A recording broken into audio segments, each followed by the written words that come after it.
Bismillahirrahmanirrahim. Alhamdulillahirabbil alamin. Wassalatu wassalamu ala nabiyyina Muhammadin wa ala alihi wa sahbihi ajma'in. Wa sallama tasliman katsira ila yaumiddin wa ba'd. Ikhwani fillah, a'azzakumullah jami'an. Kita lanjutkan lagi pelajaran kita di dalam membahas urgensi adab ya di zaman sekarang. Qala al-muallif hafizahullah taala al-maq'idul khamisa asyar. Prinsip yang ke-15. Raddu muskilihi ila ahlihi. Mengembalikan perkara yang belum dipahami, perkara yang sulit untuk dipahami kepada ahli ilmu. Jadi ketika antum belum paham suatu permasalahan, maka tugas antum bukan cari-cari, ya bukan seenak jidat menyimpulkan hukum, enggak. Tapi harus kita kembalikan kepada ahli ilmu. Kita tanya permasalahan tersebut.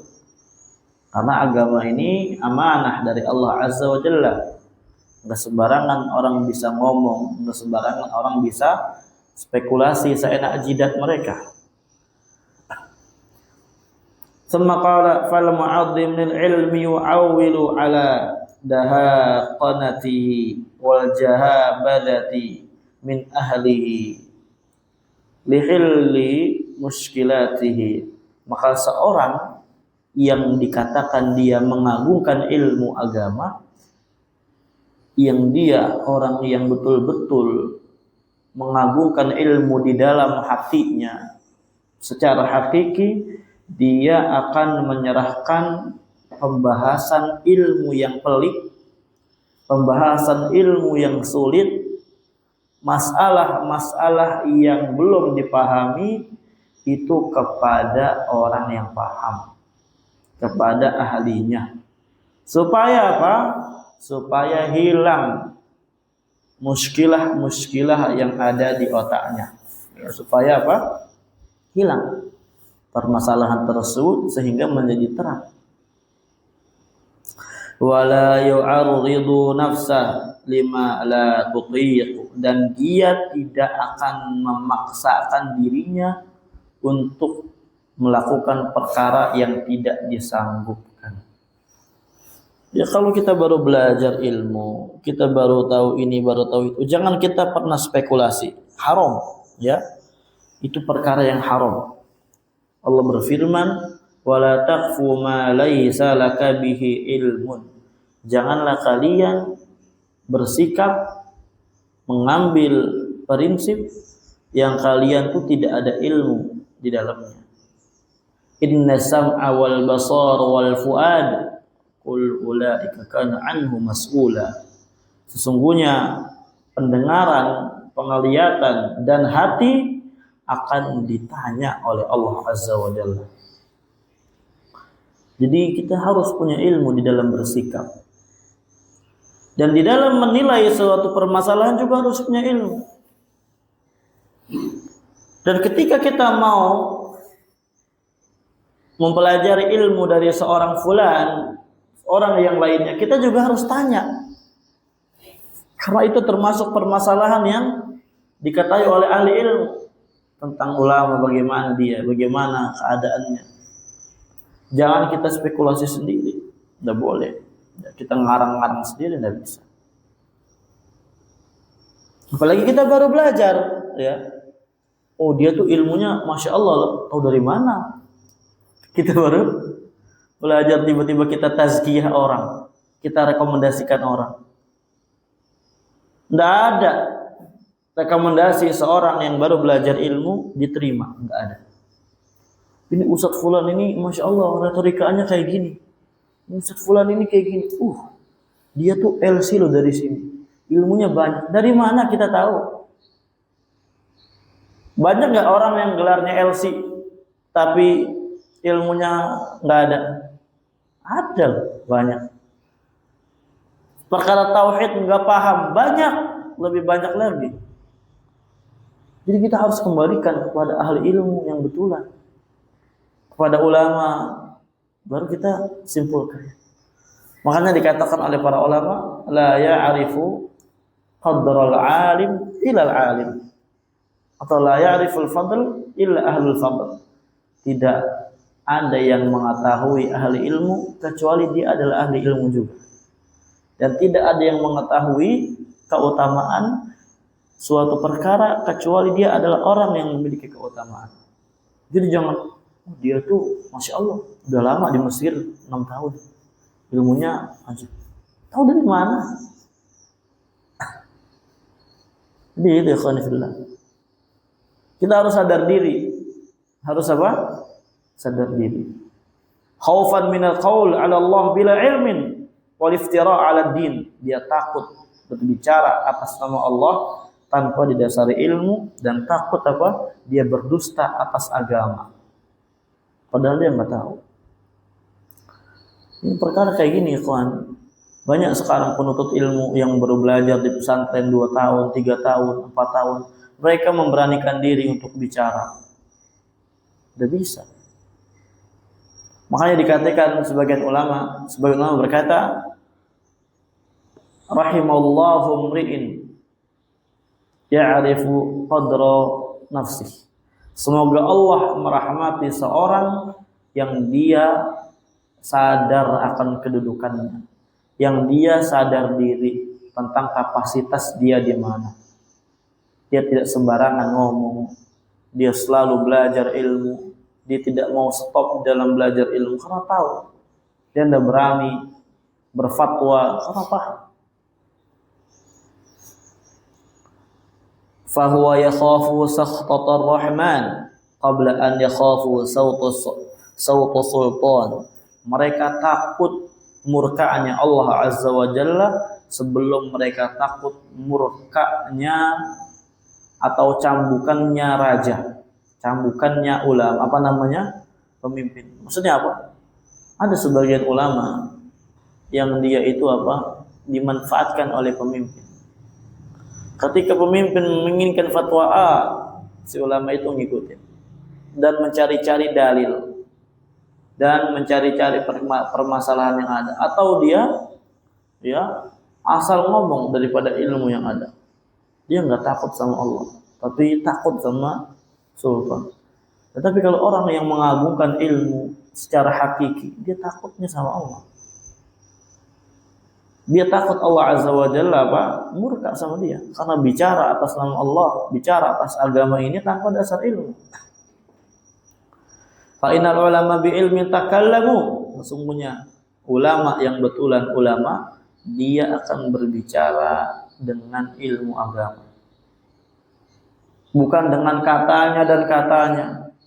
Bukan dengan kata nenek moyang, kata fulan, kata Allah. Lah. Dengan ilmu, dasarnya ilmu dengan dalil, dengan pemahaman para ulama yang benar pemahamannya. Tapi didasari dalil, bukan cuma katanya dan katanya. Adapun kalau katanya dan katanya, bisa nggak anak kecil ngomong kayak gitu? Bisa. Ini nggak boleh ya? Kata siapa? Ya katanya kayak gitu. Itu semua orang kecil bisa kayak gitu. Tapi kalau bicara dengan dalil dan pendapat para ulama yang mu'tabar, yang telah diakui, itu baru ilmu. Ya, sebagian ada orang yang mereka mencaci maki salafi, mencaci maki katanya salafi wahabi. Dia itu terlalu memahami konteks-konteks hadis secara zahirnya saja, enggak pemahaman para ulama. Harus kembali ke pemahaman ulama ini segala macam. Padahal yang dia kritisi adalah orang-orang yang belajar dengan para ulama. Adapun dia cuma dai kampung, tambaan biar kampungan. Iya, kayak gitu, miris. Kemudian setelah dia kritik, dia langsung berkata, kata guru saya. Dia caci maki orang, katanya harus pendapat ulama bukan pendapat diri sendiri. Hakikatnya kita bicara pendapat ulama, tapi dia langsung ngomong kata guru saya. Ya Allah, gurunya yang dijadikan dasar. Harusnya kata ulama fulan, saya dengar dari guru saya, gitu harusnya. Ya, kalau memang belum mampu, ya nggak usah kita ceramah ke sana ke sini. Cukup kita bicara, oh ya kata guru saya faedahnya gini-gini, dia ngambil dari kitab ini. Adapun cuma kata guru saya, katanya. Habis itu jelek-jelekin orang padahal diri sendiri kayak gitu. Muskilah dalam dunia sekarang ini. Ajib. Ya, fa innal ulama bi ilmin takallamu, sesungguhnya ulama berbicara itu didasari dengan ilmu. Wa bi basarin nafidhin sakatu, dan dengan penglihatan yang sangat tajam mereka berdiam diri. Artinya apa? Ketika mereka diam atas suatu masalah, mereka itu bukan tidak tahu, tapi mereka memiliki pandangan yang sangat tajam, pandangan yang sangat kuat, sehingga mereka lebih memilih berdiam dulu. Fa in takallamu fi mushkilin fatakallam bi kalamihim wa in sakatu anhu fala yasa'aka ma wasi'ahum. Kalau mereka berbicara tentang perkara-perkara muskilah, perkara-perkara masalah-masalah yang ada, maka bicaralah kita dengan kalamnya mereka. Jadi tujuan kita ya ikhwani fillah, di dalam ilmu ini kita bicara sebagaimana bicaranya para ulama, bukan bicara bagaimana bicaranya sendiri. Ya. Makanya berkata Al-Imam Ahmad rahimahullah, iyyaka an tatakallama fi mas'alatin laysa laka fiha imamun. Hati-hatilah kalian berbicara dalam suatu masalah yang tidak ada imam sama sekali di dalamnya, yang tidak ada ulama yang mendahuluinya di dalam fatwa tersebut, di dalam pembicaraan tersebut. Berhati-hati. Di sini kita diperintahkan untuk ikut para ulama, bukan ikut diri sendiri, bukan katanya gini. Wa in sakatu anhu, kalau dia para ulama mereka rahimahumullah wa hafizahum fala yasa'aka ma wasi'ahum. Janganlah kalian merasa berluas-luas apa yang mereka itu diam. Ya, atau fal yasa'aka ma wasi'ahum, maka kalian diamlah sebagaimana mereka diam. Jangan kalian berbicara sebagaimana mereka tidak berbicara. Jadi itu ikhwan fillah azakumullah jami'an. Dan zaman sekarang kalau kita lihat di medsos, orang-orang itu banyak yang berbicara tentang ilmu padahal mereka nggak paham sama sekali ilmu. Banyak kalau kita lihat ya. Ini kalau nggak boleh kayak gitu ya. Bicara, udah pernah belajar ilmu agama bicara. Oke, syukur. Bening tipis.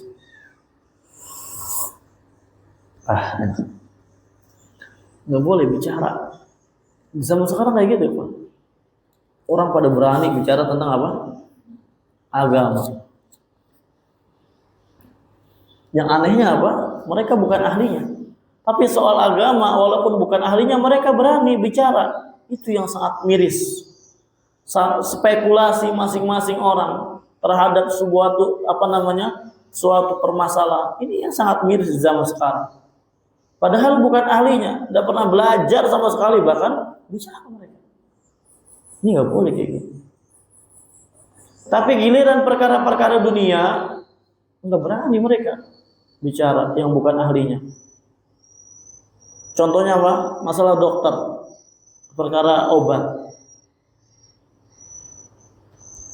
dokter nih. Ada nggak orang nih yang dia belum pernah belajar ilmu kedokteran berani menyimpulkan obat? Nggak ada.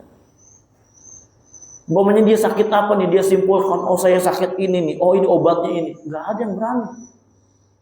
Karena dia sadar bukan ahlinya. Ya. Dan semisalnya. Kalau dia bicara dia akan ditertawakan ya, oleh orang-orang yang ahli. Tapi giliran agama berani banget. Ya. Nauzubillah.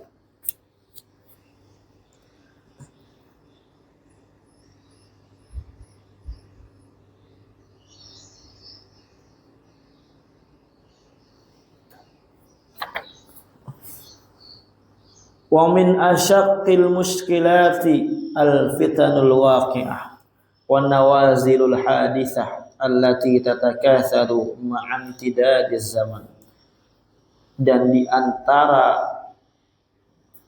permasalahan ya, perkara-perkara yang asyak ya, yang sangat besar ya, yang betul-betul sangat berat, yang harusnya seorang itu mengembalikan kepada para ulama, itu adalah al-fitanul waqi'ah, fitnah-fitnah yang terjadi di zaman sekarang.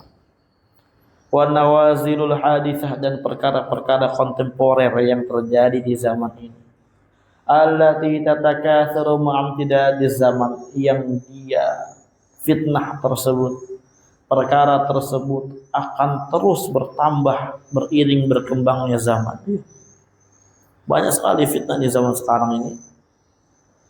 Fitnah banyak sekali tentang perkara agama. Harusnya kita kembalikan ke ahli ilmu. Yang satu bicara tentang ini, satu bicara tentang ya Allah. Ini perkara yang sangat berat.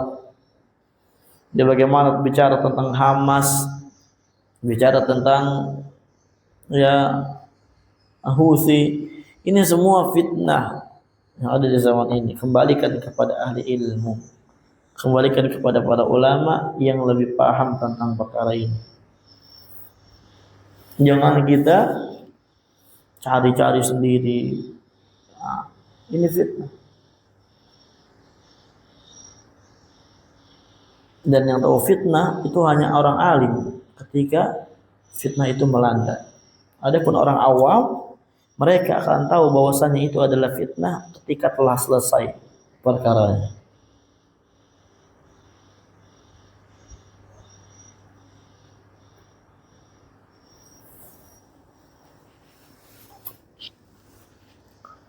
Wan najun min naril fitan as-salimun min wahajil mihan hum man fazi'a ilal ulama wa lazima qawlahum. Wan najun min naril fitan, orang yang dia selamat dari terbakarnya, dari kobaran api fitnah, dan orang yang dia selamat dari wahajil mihan, menyalanya perkara-perkara ujian yang sangat besar yang baru datang di akhir-akhir zaman ini. Hum man fazi'a ilal ulama, mereka adalah orang yang mencari perlindungan kepada ulama. Walazima qawlahum, mereka orang yang kokoh berusaha berpegang teguh dengan ucapan mereka. Contohnya lagi masalah fitnah tentang masalah al-udhur bil jahil. Ya, al-udhur bil jahil ini adalah perkara fitnah di zaman sekarang. Banyak orang yang mengatakan apa? Tidak ada udhur bil jahil. Ada orang yang mengatakan mutlak ada udhur bil jahil. Ada yang mengatakan fihi tafsil, di dalamnya rinci. Padahal perkaranya ijma' ikhwani fillah. Perkaranya telah disepakati oleh para ulama tentang masalah al-udhur bil jahil ini. Kalau kita kembali ke para ulama, kita akan paham. Dan anehnya banyak sekali ustadz-ustadz di Indonesia yang nggak paham. Ya, ada sebagian bahkan dia doktor, alumni Universitas Islam Madinah, dalam masalah al-udhur bil jahal, masalah tauhid, mereka entah tidak tahu atau pura-pura tidak tahu. Padahal para masyayikh, para ulama itu mereka berbicara, menulis di kitab-kitabnya dengan jelas. Ini fitnah, harus kita kembalikan kepada ulama. Ya, contoh kalau masalah udhr bil jahal kita kembalikan ke yang dekat aja dulu, ke a'immatud dakwah, Syekh Muhammad bin Abdul Wahhab, bagaimana tulisannya. Kalau kita tidak bisa, kita lihat Syekh para masyayikh, ya, syarahnya, kajian Syekh Shalih Fauzan, Syekh Shalih Utsaimin, ini pengarang kitab ini, Syekh Shalih Al-Syekh, Syekh Abdul Aziz Ar-Rajihi, dan yang lain-lain daripada masyayikh. Itu mereka berbicara tentang masalah ini dengan terang benderang, dengan jelas. Akan tetapi sekarang banyak sekali syubhat, perkara-perkara yang rancu di dalam pemahaman ini sehingga fitnah terjadi. Wah, udah paham. Kembali kepada ulama ya Pak. Wa in ishtabaha alaihi syai'un min qawlihim ahsana dhann bihim. Kalau umpamanya ada ucapan yang samar dari ucapan para ulama yang kita belum pahami, maka kita husnudzon terhadap mereka. Jangan kita buru-buru untuk ambil kesimpulan. Fataraha qawlahu wa akhadha biqawlihim. Ya. Maka tinggalkan, ya, buang ucapannya, ambil ucapan mereka.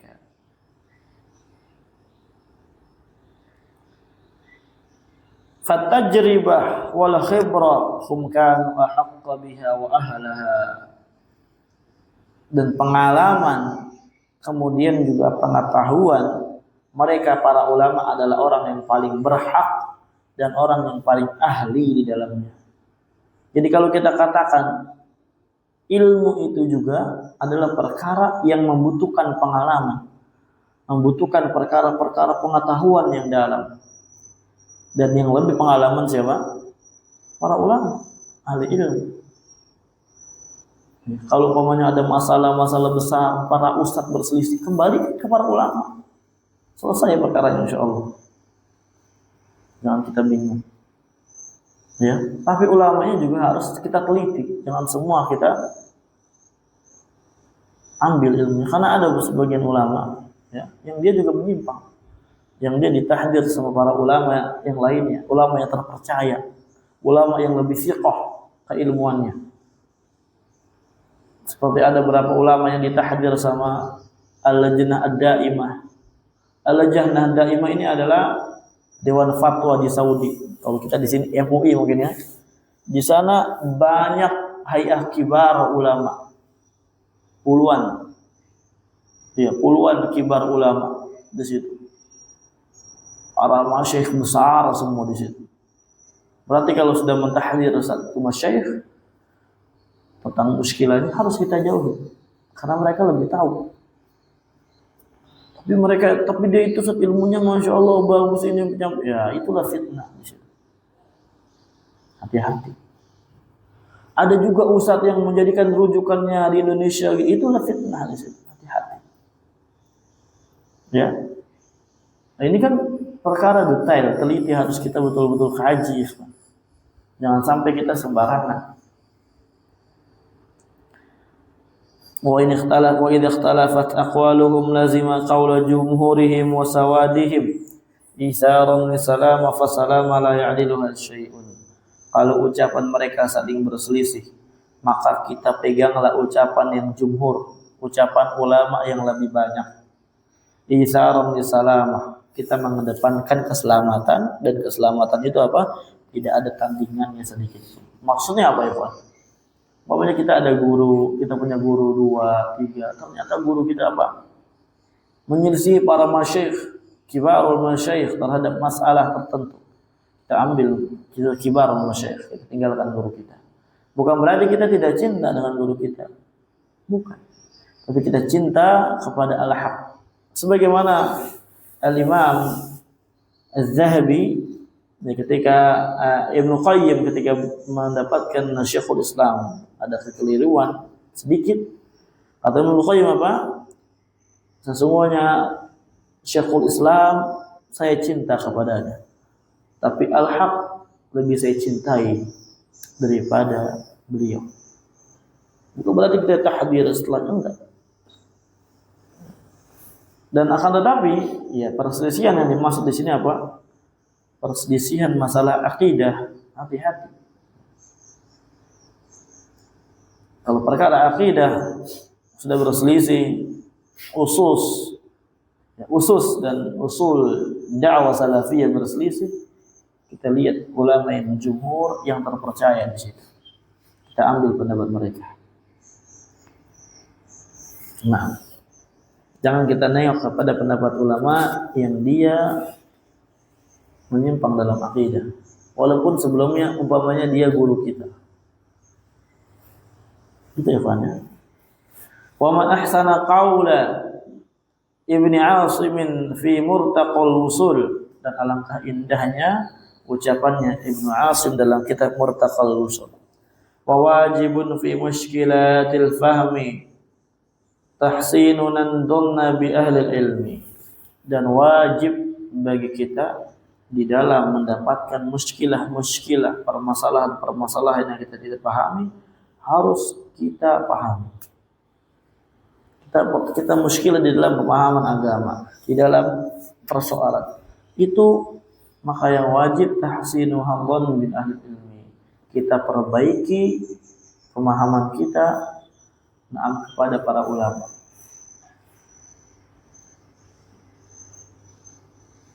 Atau di sini wa wajibun fi mushkilatil fahmi tahsinun dhanna bi ahli ilmi. Di sini maksudnya apa? Wajib di dalam perkara-perkara yang muskilah dari pemahaman, kita berhusnudzon dengan ahli ilmu. Ya, seperti yang tadi ikhwan fillah, kalau umpamanya ada perselisihan di tengah-tengah para ulama, jangan sampai kita mengambil sikap kecuali kita ambil aja pendapat para ulama yang lain. Jangan sampai kita untuk mengambil perkara-perkara yang bukan bidang kita. Tadi baca sini. Wa min jumlatil mushkilat raddu zallatil ulama. Di antara jumlah muskilah itu adalah membantah kekeliruannya ulama. Wal maqalatil batilah li ahli bid'ah wal mukhalifin, dan membantah ucapan-ucapan, pendapat-pendapat yang batil dari kalangan ahli bid'ah dan orang-orang yang menyelisihi manhaj yang hak ini. Fa inna ma yatakallamu fiha ulama ar-rasikhun, sesungguhnya yang berhak untuk berbicara di dalam ini itu adalah ulama rasikhun. Jadi yang kita bicara tentang tahdir para ulama, kecuali ulama yang bicara. Kecuali apa? Para ulama yang berbicara. Dan ketika mereka bicara, kita tinggal ikuti pembicaraan mereka. Ya, kita ikuti. Maknanya apa? Maknanya bukan berarti kita tidak boleh mengingatkan bahwasanya Syekh Fulan dol, tersesat. Syekh Fulan ini dia ilmunya keliru dalam masalah usul akidah, dalam masalah-masalah yang dasar, dalam masalah-masalah tauhid. Ini Syekh Fulan tidak bisa diambil ilmunya. Tidak apa-apa kita katakan demikian, ikhwan. Ya, tidak apa-apa. Tapi kita hanya menukilkan, membawakan perkataan siapa? Ahli ilmu. Adapun kita sendiri nggak boleh menyimpulkannya. Bayyanahu Syatibi fil Muwafaqat Ibn Rajab fi Jami' al-Ulum Hakam. Hal tersebut telah dijelaskan Syatibi dalam Muwafaqat, Ibn Rajab dalam Jami' al-Hakam. Fal jadatu salima arduha 'ala al-ulama ar-rasikhin wal istimsak bi qawlihim fiha. Maka cara mendapatkan keselamatan, ya, itu kita dengan kembalikan perkara tersebut, masalah-masalah kepada para ulama yang ilmunya kokoh, dan kita berpegang teguh dengan ucapan mereka di dalam, ya, muskilah yang ada, fitnah yang ada. Seperti tadi di zaman sekarang ini, Anda kasih contoh tentang masalah al-udhr bil jahl, atau rujuk kepada para ulama rujuk. Ya. Insyaallah perkaranya sangat jelas. Allahu a'lam bishawab. Alhamdulillahirabbil alamin.